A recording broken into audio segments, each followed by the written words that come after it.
The first time I realized love could look like absence was not at a wedding venue.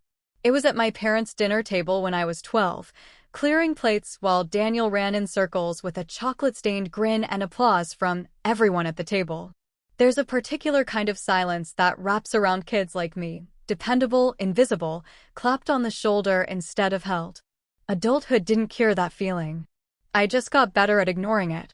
So when I arrived at the Willowbend estate for the wedding rehearsal, I wasn't thinking about power or money or dignity. I was thinking about floral delivery times and seating charts and whether the string quartet had enough shades so their violins wouldn't warp. I was thinking, maybe this time I won't be on the sidelines. Golden hour kissed the river. Lights draped between oaks glowed like tiny promises. It looked like something out of a delicate memory someone would guard forever. I exhaled, proud. This wasn't simply a wedding. It was proof I mattered. Proof they'd see me. Then I saw Madison. White silk jumpsuit, slick ponytail, that sharp, confident smile that only ever curled when she was about to edit reality. 5 bridesmaids clustered behind her, identical hair, identical poses, like expensive paper dolls. She looked at me as if I'd wandered into a private estate uninvited. "Rebecca, you're early." Her tone hovered between surprise and distaste. "Just checking setup," I answered, lifting the binder that had become an extension of my arm for 6 months. "Florals are arriving at, you didn't need to come," she cut in. "We've got it handled." "We." Funny word. I searched for Daniel. He was across the courtyard, laughing with groomsmen, hands in pockets, world perfectly intact. He glanced over, froze, then looked back down at his shoes. My heartbeat stuttered. "Actually," Madison said, stepping closer, voice syrupy sweet like she practiced this in a mirror, "tomorrow is family only on the aisle." It's aesthetic cohesion. I didn't understand at first. Then my brain caught up and my stomach dropped. "I'm family." A tiny shrug. "By blood, yes. But vibes matter." Laughter behind her, polite and cruel. Something broke quietly inside me, like the sound a branch makes before it falls, but no one notices. Madison's voice softened, blade turning velvet. "It'll just be easier if you don't attend. You wouldn't enjoy it. 6 months of planning. 52 vendor calls. Thousands of dollars. More than that, decades of swallowing my pride hoping one day I'd be seen." I nodded, throat tight. "If that's what you want." She smiled in relief, like she'd just avoided a spill on expensive carpet. "It is." I walked across the lawn. No dramatic exit. Just steps that felt like I was walking away from a childhood I never grew out of. In the parking lot, the sunset behind me, my hands shook. I wasn't crying. Crying implies hope. I didn't have any left right then. I lifted my phone. It was time to stop being invisible. Time to become undeniable. There's a quiet clarity that comes after humiliation. It doesn't roar. It hums, steady and sure, like electricity finding its path. By the time I sat in my car, the humiliation had calcified into something sharp. Not rage. Not revenge. Awareness. I had been financing my own erasure. I dialed the caterer, voice steady. "Hi, this is Rebecca Hayes, primary contract holder for the Hayes Winters wedding. I need to discuss cancellation terms." Shock on the other end. Questions. My calm answers. The ground shifted. Not because I enjoyed it, but because I finally realized I wasn't obligated to fund other people's fairy tales while being written out of the story. When the call ended, I sat staring at my reflection in the windshield. I looked the same, but I wasn't. Something long overdue had woken up inside me. That evening, my parents' kitchen smelled like coffee and dismissal. "Madison is under stress," Mom said without looking up, stirring sugar into her mug. "Just ignore it." I stared at her. "She told me not to come." A pause. Dad folded his newspaper, brow creasing as if I'd interrupted world news. "You've always been strong. Daniel needs center stage right now." Needs. Center stage. As if I were a spotlight thief instead of the scaffolding holding his stage up.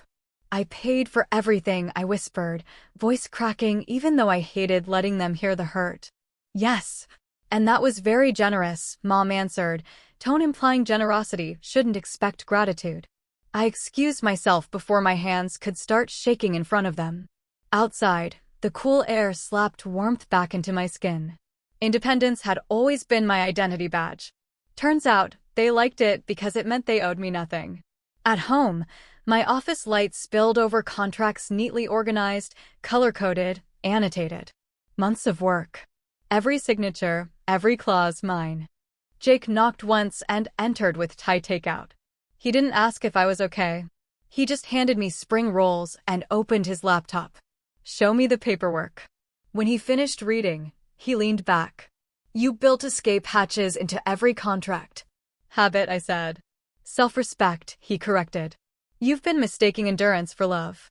I hadn't cried earlier. But hearing that, my eyes burned. We can cancel all of it, he said. Legally clean. Emotionally correct. I swallowed. A tremor in my voice. I'm not trying to ruin anything.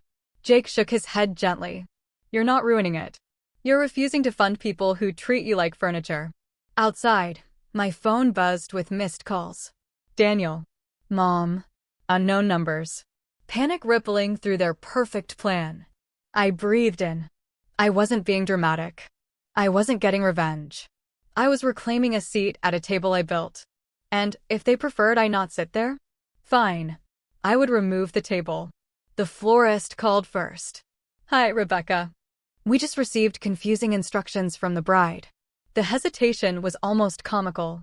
I pictured Madison pacing in silk pajamas, glossy hair undone, phone in hand, entitlement cracking like cheap porcelain. Stick to the contract, I said. All decisions go through me. Silence, then relief. Understood. Next came the venue. Then the band. Vendors don't care about emotions. They care about signatures. Mine was the only one on record. Each call strengthened my spine. But with each one, the ache in my chest deepened too. Boundaries aren't loud, they're lonely. Daniel's voicemail hit hardest. Becca, please don't do this. We can fix it. Just call me back. Please. There was desperation there, yes. But not once did he say, I'm sorry she hurt you. His panic wasn't about losing me. It was about losing convenience. Still, my thumb hovered. He was my brother. The little boy who once fell asleep on my shoulder during thunderstorms. The one I bought school supplies for when our parents forgot. I closed my eyes. Jake watched me quietly from across the room. You can love someone and still stop letting them hurt you. A ding. Another text. Madison, I think there's been a misunderstanding. Let's talk. Misunderstanding. That word people use when they don't want accountability. Then another text. We'll make sure you feel included next time. Oh, next time. As if affection could be scheduled. As if belonging was a coupon redeemable later. My chest tightened, but not from weakness. From awakening. I dialed the venue coordinator. Initiate cancellation protocol. Yes, Ms. Hayes. Click. That was the turning point. Not the act itself. The calm certainty. My whole life, I'd been taught quiet strength. Patience. Grace. And all it ever earned me was invisibility dressed as maturity. Strength wasn't swallowing pain. Strength was choosing not to serve yourself up for the next bite. When the final email went out, my hands stopped shaking. I inhaled. Peace, for the first time in years, wasn't something fragile. It was solid. Earned. Quietly devastating. Powerful in its softness. I didn't slam doors, I didn't scream. I simply closed them. Locked them. And pocketed the key. Across town, panic must have bloomed like a wildfire through floral arrangements that would never arrive. And somewhere deep inside me, a 12-year-old girl with dishwater on her hands finally looked in the mirror and believed her reflection mattered. Not because she served, but because she existed. The doorbell rang at 8 a.m. sharp. I knew before opening it. You can feel a storm even before the sky darkens. Daniel stood there first, jaw tight, tie askew like he'd tried to get ready, but couldn't finish. Madison hovered behind him in a robe, mascara smudged, eyes wild. And my parents completed the tableau, stiff and accusatory, united not by love but by shared discomfort. Fix this, Dad ordered before hello. I leaned against the doorway, coffee mug warming my hand. Calm as its own armor. Madison's voice cracked. They're saying you canceled everything. Flowers, food, music. We have people arriving in hours. You told me I didn't belong. My tone flat, not cruel. She blinked, stunned that cause and effect had finally met. That was a moment of stress, she argued weakly. You knew what I meant. Yes, I said. You meant you liked my money more than my presence. Daniel stepped forward. We were going to talk to you after. I cut him a soft look. When? After I paid the final invoices. He flinched. That one landed. Mom sighed dramatically, as if I were inconveniencing an audience. Rebecca, be reasonable. Daniel deserves happiness. And I deserve basic respect, I replied. Funny how that part keeps getting skipped. Dad snapped, family forgives. No, I corrected gently. Family doesn't abuse loyalty and call it love. The silence after that line hung heavy. Truth always does. Madison's voice wavered. We'll include you. You can walk in. Front row. Whatever you want. Just fix this. A month ago, I would have folded. A year ago, I would have apologized for upsetting them. My entire childhood, I would have begged to be welcome. Now, I felt weightless. You don't have to pretend, I said softly. You don't want me there. And you don't get to keep the benefits while discarding the person. Tears streamed down her face. Real or performative. Didn't matter anymore. Daniel exhaled like a man losing a war he started blindfolded. I don't understand how you could do this to me. I didn't do anything to you, I said. I stopped doing everything for you. His face fell. Truth again. Brutal in its precision. My mother whispered, people will talk. Then maybe they'll learn something. Dad tried one last attempt at authority. You're embarrassing this family. I smiled, small and tired. No. I'm redefining my role in it. Behind me, Jake appeared, leaning casually on the doorway. Everything okay here? The family looked at him like an unwelcome witness. It's harder to bully someone when they're not alone. And for the first time in my life in that house, I wasn't. The silence after emotional earthquakes isn't peaceful. It's thick, buzzing, almost holy. Like the air knows a truth finally arrived. Madison broke first. So it's over? Just like that? The wedding is ruined. No, I replied. The fantasy is ruined. Reality is just late to the party. Daniel looked shattered. I trusted you. And I trusted you to stand next to me, I answered, voice steady. Not behind them. And certainly not against me. He opened his mouth. Closed it. Words were failing him now the way loyalty had failed me. My parents exchanged looks, searching for someone to blame and realizing the mirror was right there. Mom whispered, we should have handled it differently. It wasn't an apology. It was regret about consequences, not pain caused. Still, it was something. I nodded. Yes, you should have. Madison pressed palms into her eyes. Do you know how humiliating this is? Yes. I met her gaze. I learned from the best. She flinched like I'd slapped her. But my voice hadn't risen once. Jake shifted beside me, protective but silent. This was my battle and he knew it. Quiet strength attracts allies. Not because they pity you, but because they respect the steel beneath. Daniel tried again, smaller this time. We can still fix this. Make some calls. Pay rush fees. Anything. Why? I asked. So you can make vows built on convenience instead of respect? His breath caught. I softened, not out of weakness, but clarity. I don't want to destroy your life, Daniel. I want you to understand mine. A tear slid down his cheek. It startled me. Vulnerability looks strange on someone used to being sheltered. Madison's voice cracked. I underestimated you. I shook my head. You didn't see me at all. Dad's jaw clenched. You think you're the hero here? No, I said. Just the adult.